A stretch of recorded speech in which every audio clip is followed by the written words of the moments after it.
Hello and welcome back to Guided Souls. I'm your host Katie and I'm so excited to be back here for another week with you guys. If you prefer to watch instead of listen, you can head on over to my YouTube channel at Guided Soul Crystals, and you can also follow me on all the socials at Guided Soul Crystals. This week, I am happy to announce that I have moved forward, even if it's just a little bit. I feel like I am no longer in the completely standing still phase, so I have something to talk about, which is great. But if you have followed along and listened to this podcast for a while, I'm sure you will not be surprised when I tell you that my next step is just coming back to being a medium and accepting the fact that I'm a medium. And if you are a new listener and you haven't listened to all the episodes, I do this. I go through these cycles where I step into my mediumship abilities.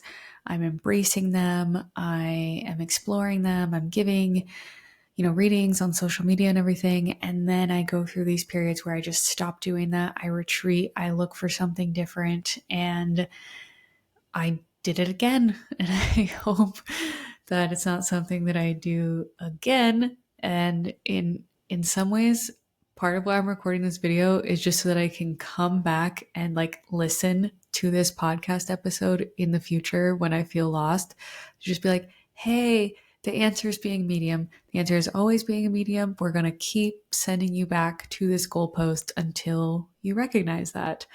But I've also learned that it's not that I can't do other things. I'm still very excited about my crystal business and continuing that, but it's not a replacement for being a medium. And I think that's what I keep trying to do, is finding a replacement for being a medium. And when you are trying to find a replacement for something that is quite literally your destined path, nothing will work, because you just are meant to keep going down that destined path and you keep not doing it.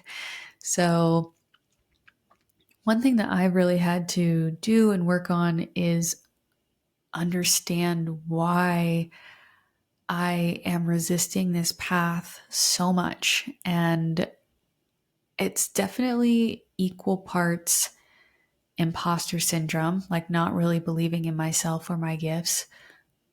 And on the flip side, and total contradictory to that, is I'm a little afraid of how powerful my gifts are and seeing the impact that my gifts can have if I allow them to. And in a way, I definitely think that I am getting in my own way of success and keeping myself small, because I am afraid of the success that could come if I just fully step into this and stay in it. That's the other thing, is I feel like sometimes I step into it, but then I step out, and I just really kind of wanted to understand on a deeper level my mediumship gift, how I got here, maybe why I'm struggling. And so in a way, this is kind of like a selfish episode, because I'm going to talk through my own experience, but hopefully my story is something that you're interested in, and hopefully you can also see some of yourself and your life in my story as well.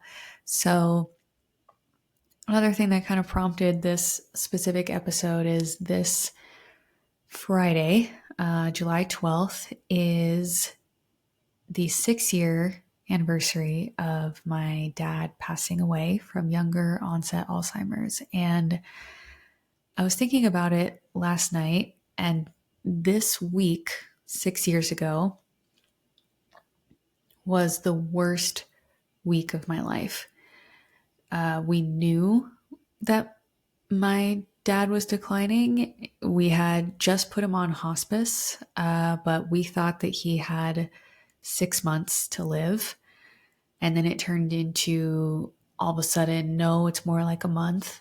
And then within 24 hours, it was like, no, it's like weeks. And then no, it's like days. So we did have the privilege of, having some knowledge that it was coming, but I definitely thought that I had more time with him. And those last few days, he was in a memory care facility at this point, And my mom, my sister, and I were basically staying there 24/7 in this tiny little room with him. And he wasn't conscious except for these like fits that he would have where he would be really scared and not know where he was. And he'd kind of like start um, almost screaming a little bit out of fear. And that was really hard to see. And so they had him on like pretty high doses of medication to try and negate that. But it was a lot of sitting around and waiting and listening to labored breathing and not knowing when his last breath was going to be. And I remember saying to my mom, I just want this to be over. And I also never want this to be over. Because if it's over, that means that he's not on this earth anymore. And I don't want that. But I also don't know how much longer my mind and my body can handle the stress of being in this tiny room and essentially watching my dad die.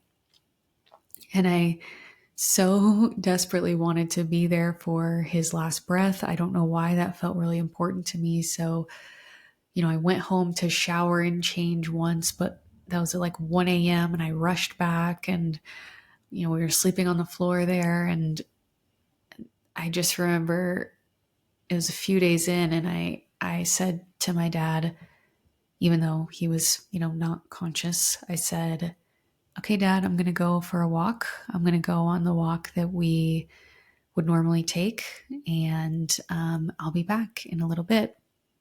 And my sister had gone home to take a little break at this point, and my mom was just laying on the cot beside him, and I went on a walk just around the grounds of the facility that he was staying in, and this was a walk that I did with him almost every day, especially towards the end. And I just kind of stopped at all the places that we normally would go and took some pictures and really took my time. And when I came back in the room, my mom was asleep and I just went over and sat in the chair to start reading. And I noticed that my dad, I couldn't hear his breathing anymore because he had some really labored breathing. And so I went, oh my God. And my mom said, what? And she looked at him and she said, I only fell asleep for a minute. And the first thought that came to my mind after he passed away was, even in death, my dad is going out the way he wants to go. We have been sitting here waiting, wanting to be there for his last breath. And he was holding on until my sister and I were gone and my mom was asleep. And as soon as we did that, he felt like it was his time to go. So I just thought that was funny, that was my immediate thought. Like, I haven't left this room in 3 days and now you choose to go. And I could just, feel his spirit be like, yeah, I was going to do it my way, not your way. But I definitely had a really, really hard time with his passing. As you know, I've had a very heavy grief journey and some times where I really didn't think that I was going to make it out alive. And luckily, I was able to get to the other side of a lot of that. And, at first, I really didn't believe in an afterlife at all. I didn't believe that he was communicating with me. I was envious of the people that could hear a song on a radio and think that it was their past loved one, but I didn't believe that myself. And it took many, many years for me to get to a point where I was even open to that. And it was when I went and saw a medium that she kind of opened my eyes to the different ways that he has been communicating with me. And that really started my journey into learning more and exploring more about how to connect and talk to him on a deeper level. And then eventually that led me to discover that I have this ability to channel messages for other people's past loved ones as well. And so I had this thought last night that everything that I went through that week 6 years ago has prepared me for exactly where I am now. Because as much as I did not want to lose my dad, that was honestly my biggest fear in life. When I was a kid, I would just think to myself randomly, my worst nightmare would be if my dad died, and then he did. And so it's like, okay, what do you do when your worst nightmare comes to life? And I think the answer is you find a way to keep living. And eventually, if you don't give up, if you continue to fight for that will to live, you will get to the other side of it. It's not that I don't miss him. It's not that I don't have grief still. I absolutely do.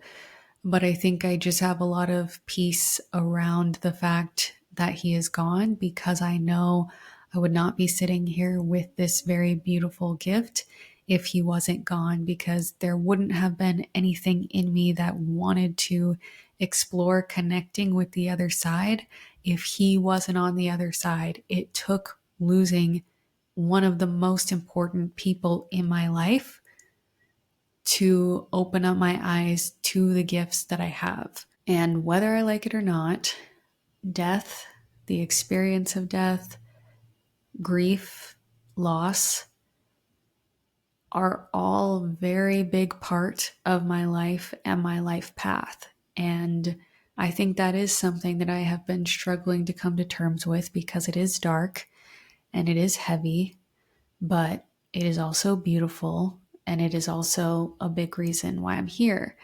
And when I think back to the first, sort of viral TikTok that I had, where I had this really deep grief experience, and instead of feeling grateful for, the love of my dad, which I do, I actually felt grateful for being able to experience grief, because I remembered that that is part of why my soul came here. Like, that is what kicked off this entire journey, is feeling gratitude for this heavy, heavy grief that I felt, because I knew that my soul signed up to feel that grief. And I know that that is a hard thing probably for some people to hear or to accept, but our souls did not come here to just feel the happy feelings. My belief is that being a human is one of, if not the hardest, types of beings or souls or lifetimes to live, but that our souls specifically sign up for it because we want to feel everything. We want to feel the highs. We want to feel the lows. We want to feel what it feels like to love someone so deeply, and then to experience that grief once they're gone. And if you have lost someone very close to you, and you're not ready to hear that, or you don't agree with that, I 100% understand. I've been in your shoes where I would have heard someone say that and been like, screw you. But with enough time, maybe you can be open to the fact that part of the reason why your soul is here is to experience everything, including the darkness and including the grief. And I do think that I had to not only lose him in order to want to explore mediumship abilities, but I had to have the darkest, deepest grief journey in order to be able to go to those depths and hold space for other people's grief and other people's journeys. And what I'm realizing is, I've talked about how I left a full-time job to start this nonprofit in honor of my dad, who passed away from younger onset Alzheimer's, because I just had this feeling that his death had a big part to do with what I am meant to do. And I was right about that. I just wasn't right about what that looked like, at least at this point in my life, because the entire reason I am a medium, the entire reason I even know I have these abilities, is because of him and because he has passed away. And so they are very connected. And in a way, I'm very much honoring his passing and his life by continuing to pursue this gift that he has truly opened my eyes to and guided me through the entire way. But I think some other reasons why I've maybe been hesitant to step fully into my mediumship abilities is it's weird.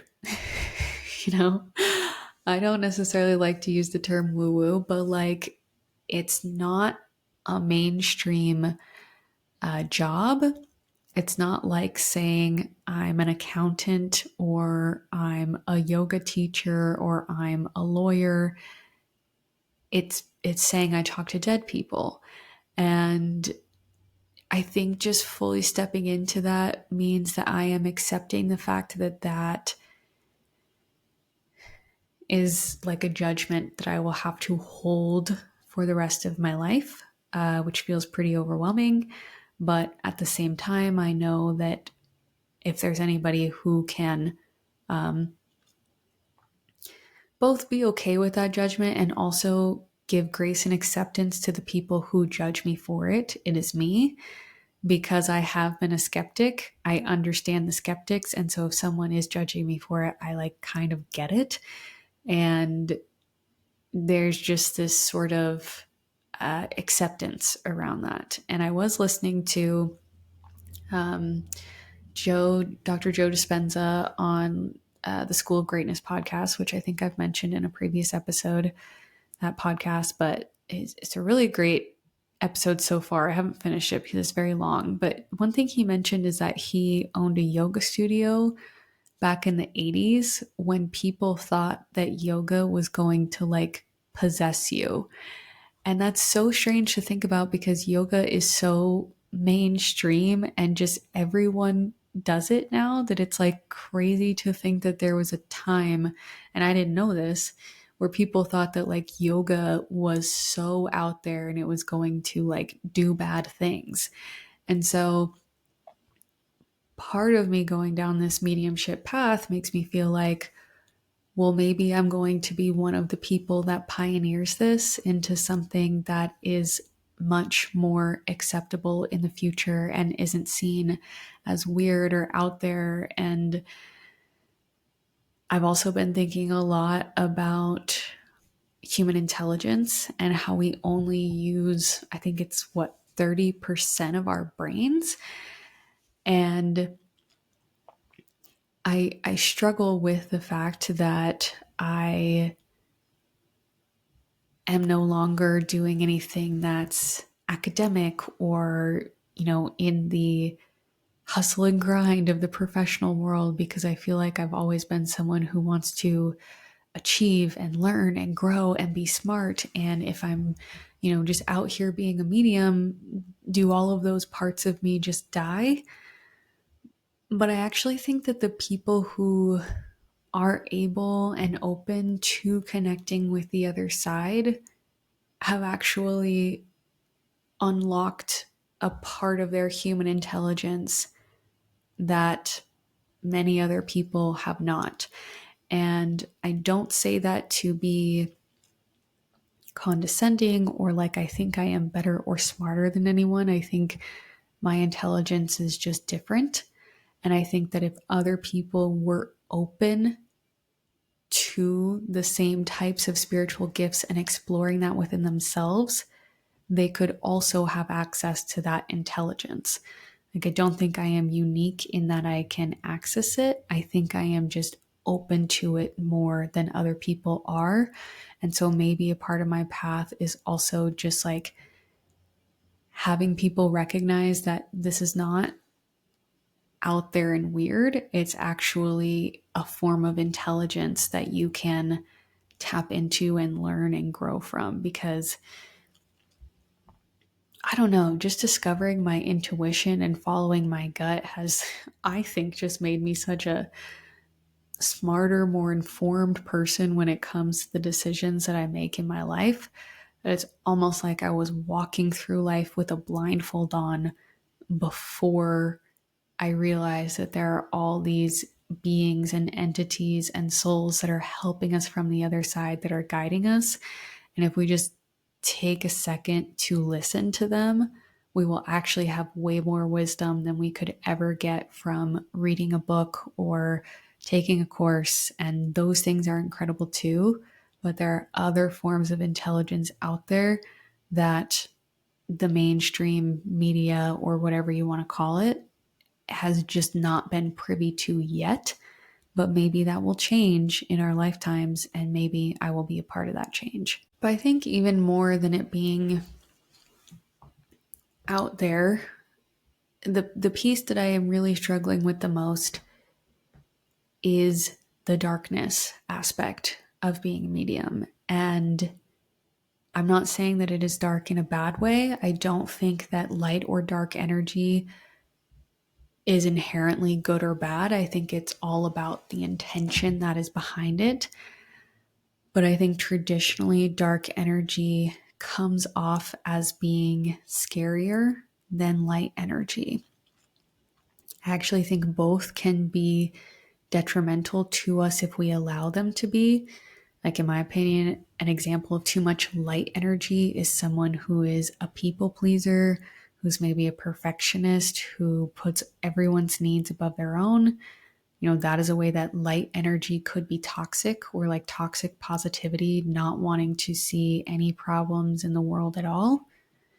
But, obviously darkness can take you to a very negative place as well, if you allow it to consume you in that way. And I know it's all been in preparation for this, but I have lived such a significant portion of my short life in darkness, and I feel like I have finally made it into the light, that it feels scary and almost a little bit frustrating that what I'm meant to do is go back into the darkness and to help people who are in the darkness.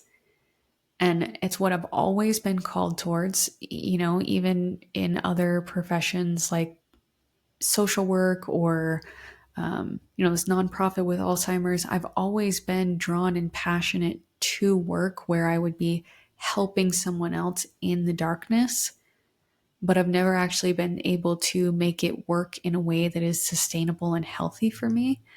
And so I recognize that I am now at a place of light and peace and equilibrium in my life, so that I can then make space for this darkness in my professional life. Grief is heavy, loss is heavy, death is heavy, and connecting to that and knowing that those are the types of messages that I am meant to give is heavy. And so I think there's a part of me that just has this resistance to going back into the darkness, and also a fear that it will consume me or that I will get stuck there. And logically, I know that that's not the case, but I think my ego brain is just like, yeah, but let's try every other avenue possible just to make sure that this is the only one that we can go down. And that's what I've been doing for many, many months at this point. So again, I'm hopeful that I can just keep going down this path, and to, listen back to this podcast episode as evidence that I need to keep going down this path, because every time I step into it, there's an overwhelming, resounding yes from the universe that this is the direction that I'm meant to go in. It's just my own fear and ego that gets in the way, and that actually stops me from feeling safe in this path. Because that's what it is. This path doesn't feel safe to me. It feels scary. Just like a lot of unknowns feel scary in life. But this is definitely a fear that I am meant to overcome, and that I am meant to work through. And that is the journey that I'm on right now. One thing that I am doing that has kind of helped me, if you have anything similar to this in your life, I know this is probably kind of a unique situation, but Maybe there's a part of you that you are having trouble accepting, or a part of your path that you are having trouble accepting, but that you know is meant for you. And it's like a fear that you need to work through. Something that I just recently did is I started a Pinterest board called, I think it was like being a medium or mediumship life or something like that. And I've just been adding all of these images of things that I want and that excite me. So, like, if there's something I want to buy, or if there's a vacation that I want to go on, or pretty much anything that I am trying to cultivate in my life, I just link it with the fact that, like, being a medium is the way for me to get there. And by looking at that, it makes me excited about the medium path, and it also reassures me that it is the path that I meant to be on and that I will find success. Because, like I said, the other half of my resistance to this is imposter syndrome. Like, I don't actually believe that I could be the person to have these abilities and to give these abilities to other people. I definitely am doing a comparison game with other mediums, not even on social media, but more like the few shows that I've seen that have mediums, like Tyler Henry or Long Island Medium. Like, they're so talented, and so it's hard not to compare yourself to that. But I also have to remember I've been doing this for less than a year, and also I have not been committed to it consistently at all. I don't think I've even gone like a full month where I am all in on this. And so, who's to say that my capabilities won't open up and expand even more once I actually accept that this is my path, but also when I actually desire it to be my path, when I want it to be my path, when I stand proudly with it being my path.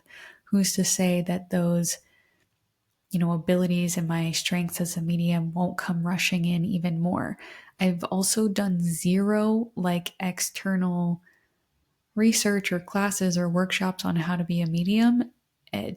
All that I've done is from my own basic ability and intuition. So maybe that's an avenue I explore. But I am becoming very aware of my own fear of success, which is weird because I've had success in other career paths and it felt great and I loved it. So why am I so afraid of success in this career path?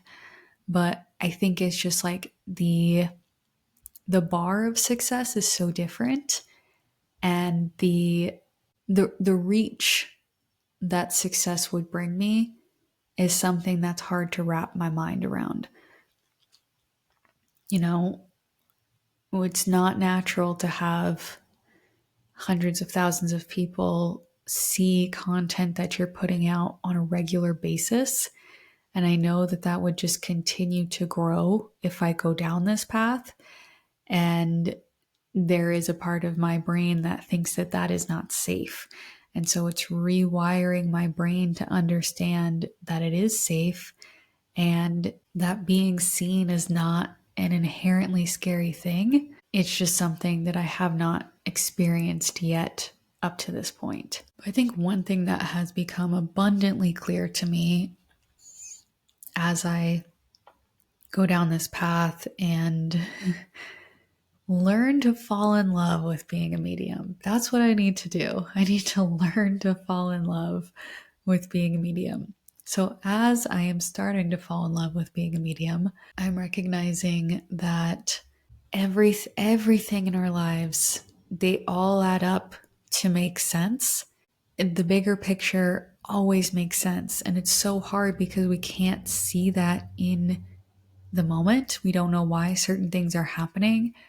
But like, I had to go through everything that I have gone through to get to this moment. I had to experience all that darkness. I had to experience that loss and that heaviness to get to this particular moment, which I can feel is just the very beginning of my career as a medium.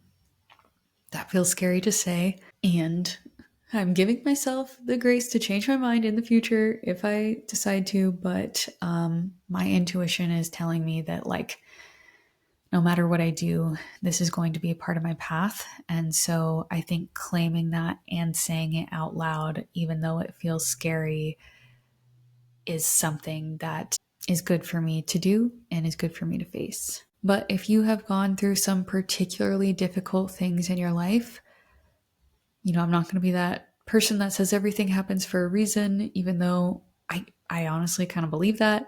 But if you don't believe that, that's okay. But I do think everything happens in our life in a way that makes sense and that is kind of like a guidepost for where we're going next. And I think when you look back on some of your hardest times and the lessons that you had to learn as you went through that, like, it makes sense when you see the bigger picture of where you're going. I also want to thank everyone who consistently, listens to this podcast. It definitely has helped me so much to process and go through everything. And again, I could see this as just a frustrating setback. And why did I take that detour if I was just going to end up back where I started?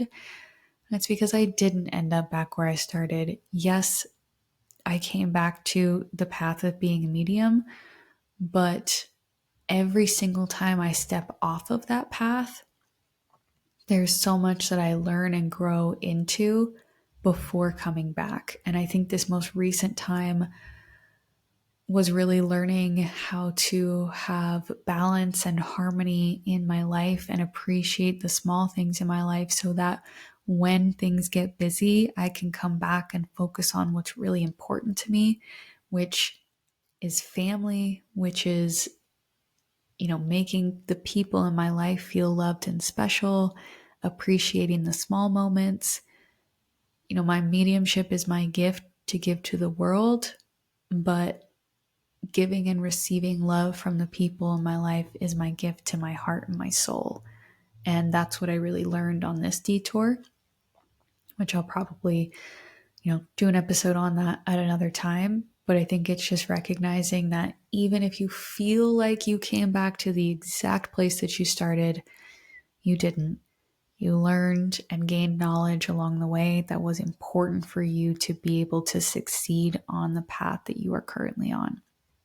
So thank you for staying with me as I continue to zig and zag and do twists and turns down this path, because it has been a wild ride. I'm sure it will continue to be a wild ride, but it is one that I'm grateful for and one that I am learning to fall in love with. So that is all I have for you today. Thank you so much for being here and for just allowing me to take a little bit of time to speak from my heart. Again, this really does help me, and I think it's really cool that I kind of have this like record of exactly what I was feeling and going through in this very deeply transitional portion of my life. And I would not be able to do that if it wasn't for the people that listen to it. I guess I would be able to do it. I could just listen to it myself, but it's more fun knowing that other people listen to it and it helps other people. So thank you for being here with me. If you haven't already, please make sure to rate, review, and subscribe. Share this episode with a friend and follow me on all the socials at Guided Soul Crystals. If you are looking for crystals, I currently have on my amethyst necklace, but I have a wide variety, so you can go to guidedsoulcrystals.com for all of your crystal needs. And until next time, keep going. You are doing amazing, and I love you.